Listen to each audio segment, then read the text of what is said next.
भाग 25। अगली सुबह कबीर की नींद लगातार अलार्म की बजती हुई घंटी की वजह से खुली। उसने उठकर जल्दी से अलार्म बंद किया और उसकी नजर अपने पास होती हुई रिद्धिमा पर पड़ी। उसे देखकर एक बार तो कबीर के चेहरे पर मुस्कुराहट आ गई, लेकिन अगले ही पल वह गुस्से में बदल गई।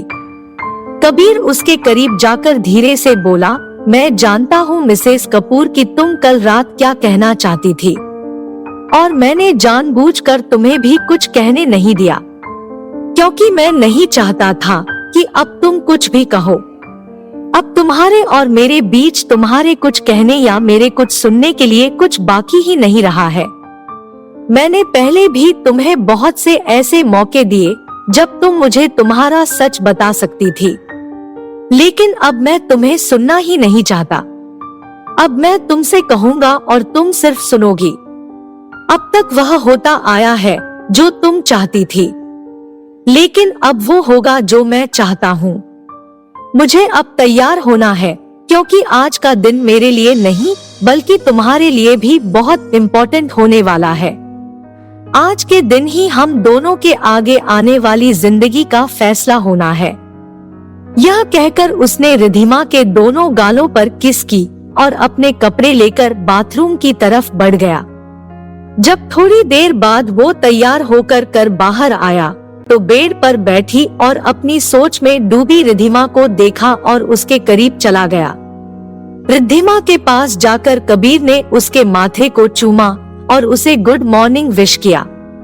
कबीर को खुद के पास पाकर रिद्धिमा ने उसे देखा और फिर बोली, कबीर मुझे तुम्हारे सिर्फ 5 मिनट चाहिए, मुझे तुमसे बहुत जरूरी बात करनी है। कबीर उससे दूर होते हुए बोला, अभी मैं सच में बहुत ज्यादा बिजी हूँ रिद्धिमा। तुम तो जानती ही हो कि आज का दिन मेरे लिए कितना इम्पोर्टेंट है, और उससे पहले मेरी एक बहुत जरूरी मीटिंग है, और उस मीटिंग के लिए मुझे कुणाल से भी बहुत कुछ डिस्कस भी करना है, इसलिए मेरा अभी जाना जरूरी है। मैं तुमसे मीटिंग के बाद बात करता हूँ। यह कहकर वह जाने के लिए मुड़ा। रिद्धिमा ने फिर से कहने की कोशिश की, लेकिन कबीर फाइल उठाते हुए और स्टडी रूम की तरफ जाते हुए बोला, मैं तुमसे थोड़ी देर में बात करता हूँ रिद्धिमा। कबीर के जाते ही रिद्धिमा भी भारी मन से बेड से उठी और अपने कपड़े लेकर बाथरूम की तरफ चली गई। स्टडी रूम में कुणाल आते हुए कबीर से बोला, भाई क्या इस प्रोजेक्ट के मिलने के बाद आप भाभी को छोड़ दोगे?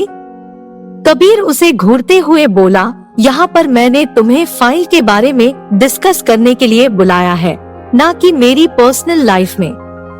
भाई आप कब इस तरह से अपनी हुकूमत चलाना छोड़ोगे? आप अपने आगे किसी की बात क्यों नहीं सुनते हो? कुणाल तुम्हें नहीं लगता कि एक अनजान लड़की के लिए तो अपने भाई से झगड़ा कर रहे हो? पहली बात तो यह कि भाई वो एक अनजान लड़की नहीं है, मेरी भाभी और आपकी पत्नी है, और दूसरी बात यह कि मैं आपसे कोई झगड़ा नहीं कर रहा हूँ, सिर्फ बात कर रहा हूँ। कुणाल की यह बात सुनकर कबीर ने उसे घूरा तो कुणाल दोबारा बोला, भाई हर किसी को अपनी गलतियां सुधारने का एक मौका तो मिलता है, तो भाभी को भी एक मौका तो मिलना ही चाहिए। और फिर उस दिन आपने ही तो कहा था कि इन सब में भाभी की कोई गलती नहीं है, फिर आप उन्हें किस गलती की सजा देना चाहते हैं?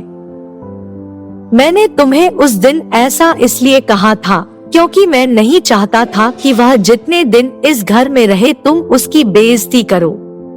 प्लीज कुणाल, यह सब बातें करने का मेरे पास कोई टाइम नहीं है, और रही बात मेरे और रिद्धिमा के रिश्ते की, तो उस बारे में अब सोचने के लिए कुछ और बचा ही नहीं है। मैं अपने बारे में फैसला ले चुका हूँ, जिसे मैं किसी भी कीमत पर नहीं बदलने वाला। तो अब बेहतर होगा कि हम फाइल पर डिस्कस करें। भाई, कई बार माफी देने से भी इंसान सुधर जाता है, तो प्लीज आप कम से कम उनसे एक बार उस टॉपिक पर बात तो कीजिए। मैंने तुमसे कहा ना कुणाल कि उसके और मेरे बीच में अब बात करने लायक कुछ रह ही नहीं गया है। और प्लीज अब तुम उसकी तरफदारी करना बंद करो।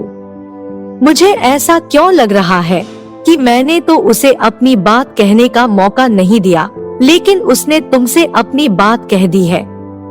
नहीं भाई, ऐसी कोई बात नहीं है। मेरी भाभी से कोई बात नहीं हुई है और ना ही उन्होंने मुझे कुछ बताया है।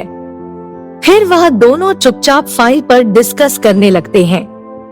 थोड़ी देर बाद डाइनिंग टेबल पर बैठे हुए थे।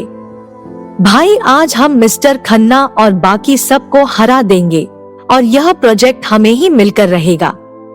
कुणाल की बात सुनकर कबीर मुस्कुराया और हाँ में अपना सिर हिलाया, जबकि रिधिमा तो अपनी प्लेट में चम्मच ही घुमा रही थी। उसे ऐसा करता देख कबीर बोला, क्या बात है मिसेस कपूर, तुम नाश्ता क्यों नहीं कर रही हो? क्या तुम्हें भूख नहीं लगी है या फिर नाश्ता अच्छा नहीं है? आफ्टर ऑल तुमने ही तो बनाया है। माना कि पहले तुम अच्छा नहीं बनाती थी, लेकिन अब तो तुम खाना अच्छा बनाती हो। यकीन मानो, नाश्ता वाकई में अच्छा बना है। अब जल्दी से नाश्ता फिनिश करो। कबीर की बात सुनकर रिद्धिमा चुपचाप से अपना सिर झुकाकर धीरे धीरे नाश्ता करने लगती है। नाश्ता करने के बाद रिद्धिमा कबीर से फिर बोली, कबीर प्लीज एक बार मेरी बात सुन लो। रिद्धिमा, अभी तो मेरे पास टाइम नहीं है, फिर भी अगर तुम्हें मुझसे बहुत जरूरी बात करनी है तो ऐसा करो, तुम हमारे साथ होटल चलो। तुम्हारे डैड भी वहाँ पर आने वाले हैं, क्योंकि तुम्हारे डैड की कंपनी ने भी इस प्रोजेक्ट के लिए अप्लाई किया है, तो तुम अपनी बात रास्ते में बता देना। तो रिद्धिमा ने हाँ में सिर हिला दिया और फिर वह तीनों होटल के लिए निकल गए।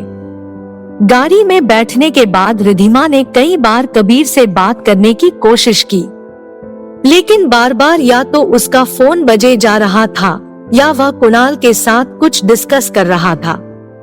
होटल में रिद्धिमा एक साइड बैठी थी और कबीर कुछ लोगों के साथ बैठकर बात कर रहा था कि रिद्धिमा मन ही मन खुद से बोली, मैं कब से कबीर को बताने की कोशिश कर रही हूँ, लेकिन कबीर मेरी बात सुनने को तैयार ही नहीं है।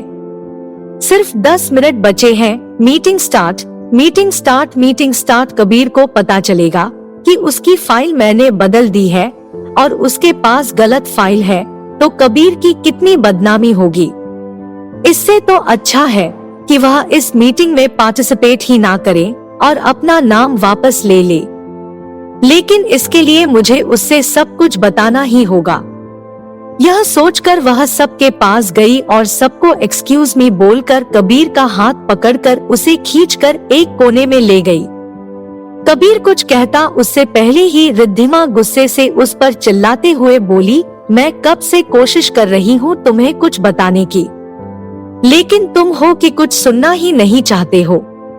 जानते भी हो कितनी जरूरी बात है, जानते भी हो कि मैंने क्या किया है। उसकी बात पूरी करने से पहले ही कबीर ने उसके होठों पर अपनी उंगली रख दी और बोला, तुम चिंता मत करो, कोई कुछ भी कर ले, लेकिन आज मैं हारूंगा नहीं। यह कहकर उसने उसके माथे पर किस की और फिर से कहा, चलो अब मुझे बेस्ट ऑफ लक तो विश कर दो। कबीर की यह बात सुनकर रिद्धिमा की आंखों में आंसू आ गए, तो वह आगे बढ़ी और उसके गाल पर किस करके उससे बोली, बेस्ट ऑफ लक। भगवान करे तुम्हें तुम्हारी मेहनत का नतीजा मिले और किसी और की गलती का खामियाजा तुम्हें ना भुगतना पड़े। फिर कबीर कुणाल के साथ मीटिंग रूम बढ़ गया। रिद्धिमा वहीं बैठकर मीटिंग खत्म होने का इंतजार करने लगी और उन सब पलों के बारे में सोचने लगी जो उसने कबीर के साथ बिताए थे। वह अपने सोच में डूबी थी कि तभी ईशान और काम्या दोनों आते हुए उसे नजर आए और वो दोनों उसे एक जहरीली मुस्कुराहट देते हुए उसके सामने से निकलकर मीटिंग रूम बढ़ गए। मीटिंग रूम और कबीर एक दूसरे के पास बैठे हुए थे और उनके ही बराबर में मिस्टर राजेश ठाकुर, रिद्धिमा के पिता, बैठे थे। जैसे ही कबीर ने ईशान और काम्या को एंटर करते हुए देखा, वह अपने मन में बोला, ईशान खन्ना और काम्या खन्ना, कितनी देर से तुम्हारा इंतजार कर रहा था। तुम वही काम्या खन्ना हो जिसे मैंने इस दुनिया में हर चीज से बढ़कर चाहा, और तुमने सिर्फ मेरी बर्बादी चाही। लेकिन अब मैं वह पहले वाला मासूम कबीर नहीं रहा जिसके साथ तुमने जी भर के खेला। काम्या खन्ना, अब ये कबीर बदल चुका है। मुझे बर्बाद करना अब तुम्हारे बस की बात नहीं रही। ईशान और काम्या की नजर जैसे ही कबीर और कुणाल पर पड़ी तो वह शैतानी तरह से मुस्कुराते हुए उनके पास पड़ी कुर्सियों पर ही बैठ गए और कबीर को देखकर इस तरह से मुस्कुराने लगे जैसे कि उन्होंने जंग लड़ने से पहले ही जीत ली हो और उन्हें यह प्रोजेक्ट मिल ही गया हो। तभी मिस्टर भाटिया ने अनाउंस किया कि खन्ना इंडस्ट्रीज की बारी है अपनी प्रेजेंटेशन को प्रेजेंट करने के लिए। उनके अनाउंस करते ही खन्ना इंडस्ट्रीज की तरफ से अपनी प्रेजेंटेशन देने के लिए काम्या खड़ी हुई तो कबीर के चेहरे की मुस्कुराहट और बड़ी हो गई और वो और कुणाल उस धमाके का इंतजार करने लगे जो कि अभी कुछ ही पलों में होने वाला था। खन्ना इंडस्ट्रीज का नाम अनाउंस होते ही काम्या ने अपने पास रखी हुई फाइल उठाई और सामने की तरफ बढ़ गई। पहले उसने अपना इंट्रोडक्शन दिया और फिर उसने वह फाइल खोली। उसमें एक पेन ड्राइव थी जिसे उसने टेबल पर रखे प्रोजेक्टर से कनेक्ट किया और जैसे ही वो पेन ड्राइव प्रोजेक्टर से कनेक्ट हुई वैसे ही कुणाल के मुंह से निकला बूम। उस पेन ड्राइव को प्रोजेक्टर से लगाते ही उसमें गाना बजने लगा। गाना सुनते ही सबके बीच में खुसर पुसर शुरू हो गई और कुणाल तो अपने मुंह पर हाथ रखकर हंसने लगा। कबीर भी बड़ी मुश्किल से अपनी हंसी को कंट्रोल किए बैठा था। वो हंसना तो चाहता था लेकिन हंस नहीं पा रहा था क्योंकि वहाँ पर सभी बड़े बड़े बिजनेसमैन मौजूद थे। गाना सुनते ही काम्या और ईशान के भी तोते उड़ गए। काम्या ने जल्दी से बोला सॉरी और उसने वह पेन ड्राइव निकालकर दूसरी पेन ड्राइव लगाई तो उसमें भी गाना बजा। ईशान और काम्या को तो समझ ही नहीं आ रहा था कि ये हो क्या रहा है। तब कबीर ने मिस्टर भाटिया की तरफ देखा जो कि वहाँ के हेड थे और वो अनाउंस करने वाले थे कि कौन सी कंपनी को यह प्रोजेक्ट मिलना चाहिए और कौन सी कंपनी का प्रपोजल सबसे ज्यादा बेस्ट है। उनका चेहरा गुस्से से लाल हो चुका था, फिर भी उसने अपनी हंसी को अपने अंदर ही रोका और अपने कोट के बटन कर बंद करता हुआ खड़ा हुआ और खुद को शांत रखकर अपनी हंसी दबाते हुए बोला, मिस्टर भाटिया मुझे लगता है मिस खन्ना के पास कोई प्रेजेंटेशन है ही नहीं। वह हमारा बस यहाँ पर टाइम वेस्ट कर रही है। वो हमें बॉलीवुड के ये वाहियात गाने सुना रही है, जबकि मुझे लगता है कि कोई भी ये सब नहीं सुनना चाहता। फिर एक नजर सबकी तरफ डाली तो सब मुंह दबाकर हंस रहे थे। मिस्टर भाटिया जोर से चिल्लाकर बोले, please everyone keep quiet. Mister Bhatia की बात सुनकर कबीर अपनी सीट पर बैठ गया और उसने अपने बराबर में कुणाल की तरफ देखा तो कुणाल वहाँ था ही नहीं। उसने ध्यान से देखा तो कुणाल टेबल के नीचे था और अपना मुंह दबाकर हंसे जा रहा था। उसे इस तरह देखकर कबीर ने अपना सिर पीट लिया। उसे इस तरह टेबल के नीचे देखकर मिस्टर भाटिया बोले, मिस्टर कुणाल कपूर, आप सीधे होकर बैठेंगे। मिस्टर भाटिया की बात सुनकर कुणाल अपनी सीट पर सीधा होकर बैठ गया और अपनी हंसी रोकते हुए बोला, I am sorry Bhatia. Mister Bhatia Kamya को लगभग झाड़ते हुए बोले, यह क्या वाहियात हरकत है मिस खन्ना, बहुत ज्यादा अनप्रोफेशनल है ये सब। काम्या बोली, सर मुझे नहीं पता कि ये सब कैसे हो गया। मैंने तो खुद अपने हाथों से प्रेजेंटेशन बनाई थी। पता नहीं वह इसमें से कहां चली गई, लगता है किसी ने चोरी कर ली है। काम्या यह बोल रही थी और कबीर उसे देखकर मुस्कुरा रहा था। मिस्टर भाटिया गुस्से से बोले, सो मिस, अगर आपने यह प्रेजेंटेशन बनाई थी तो इसकी फाइल भी होगी आपके पास। काम्या अपने हाथ में पकड़ी हुई फाइल को देखते हुए बोली, yes sir, I have this file. Mister Bhatia, तो लाइए वो फाइल ही हमें दिखाइए। इधर मिस्टर भाटिया और काम्या बात कर रहे थे और कबीर मन ही मन होने वाले धमाके का इंतजार। मिस्टर भाटिया ने काम्या के हाथ से वह फाइल ली और जैसे ही वह फाइल खोली, फाइल को पढ़ते हुए मिस्टर भाटिया के चेहरे के भाव पल पल बदलने लगे। उन्हें बहुत ज्यादा गुस्सा आया और वो चिल्लाते हुए बोले, यह सब क्या है मिस खन्ना? आपने इस फाइल में क्या वाहियात बकवास लिखी है? मिस्टर भाटिया के ऐसा बोलते ही काम्या ने झट से उनके हाथ से वो फाइल ले ली।